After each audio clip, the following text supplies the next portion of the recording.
Darth Maul's secret Spock connection settles the Star Trek vs. Star Wars rivalry. At Denver Fan Expo 2026, Sam Witwer revealed a secret connection between Star Wars Maul and Star Trek's Spock that settles the rivalry once and for all. One of the best things to come out of the Star Wars prequel trilogy was the unexpectedly popular villain, Darth Maul, who now goes by just Maul. Considering Phantom Menace seemingly killed him off way too soon, he easily could have been forgotten. Luckily, the franchise brought him back in animated form, allowing him to become one of the best villains in Star Wars. Now Maul is shining in his very own TV show, which has already been renewed for Season 2. In celebration of its release, the cast of Star Wars Maul, Shadow Lord has been hitting the convention circuit, sharing behind-the-scenes stories, discussing their characters, and meeting fans.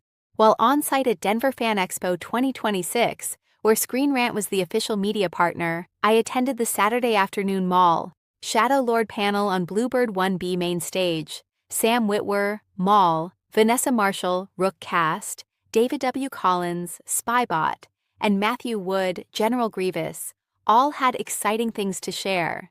It's pretty unarguable that Maul is a villain in Star Wars.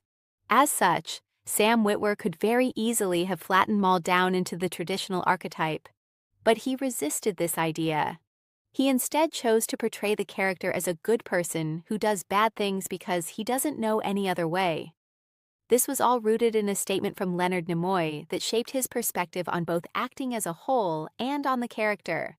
At Denver Fan Expo, Witwer explained, "While I didn't pick up on this train of thought prior to the panel, Witwer's mentality becomes clear upon further reflection.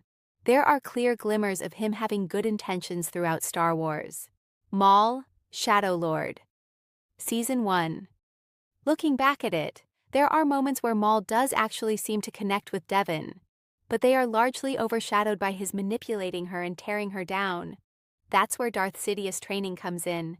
The only way he knows how to mentor someone is through trauma. In some scenes, Maul will pause briefly before speaking, and those moments of silence are his vulnerability creeping through. Similarly, we see him actually getting tired and scared when Vader shows up. He isn't just jealous. He is genuinely fearful of Vader and all that he represents.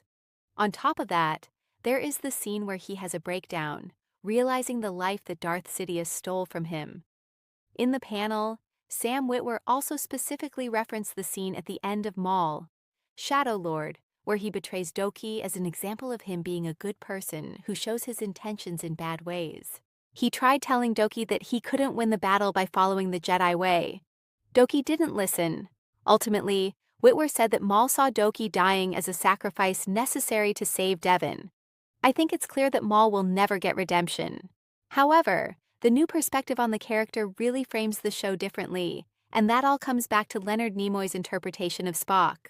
For those of us who grew up with the intense Star Trek vs. Star Wars rivalry, it can feel quite jarring to hear an actor from one openly admit that the other inspired them. The Star Trek or Star Wars question was omnipresent and intense in sci-fi spaces throughout the 80s, 90s, and O's. For those who weren't in those spaces, just know that you would absolutely get judged by your answer. Even the actors became involved. In 2011, Shatner famously called Star Wars derivative of Star Trek. He reduced the competition to just special effects, while lauding his own franchise as stories that involved humanity and philosophical questions, via the official William Shatner page on YouTube. Fisher clapped back by saying Star Trek isn't in the same league as Star Wars and taking multiple comedic jabs at Star Trek, seemingly meant to rage-bait fans. For example, she said Klingon sounds like laundry detergent, and her space buns beat Spock's ears any day, via Carrie F. Fisher on YouTube. Luckily, the tide seems to have shifted, and there's a lot more mutual respect and recognition. George Lucas has acknowledged that Star Wars exists thanks to Star Trek. In the documentary Trek Nation, he said this: Ben Burtt, the Oscar-winning sound designer and editor for the Star Wars films, also drew inspiration from Star Trek, the original series, and later worked on the 2009 Star Trek movie reboot. Plus, Star Trek popularized many of the sci-fi terms that are used in Star Wars. Meanwhile, Star Trek only became a blockbuster franchise on the big screen because of the popularity of Star Wars. Originally, Gene Roddenberry planned to make a second series called Star Trek Phase 2. But Star Wars became such a phenomenon that the show was reworked as Star Trek, the motion picture, via National Air and Space Museum.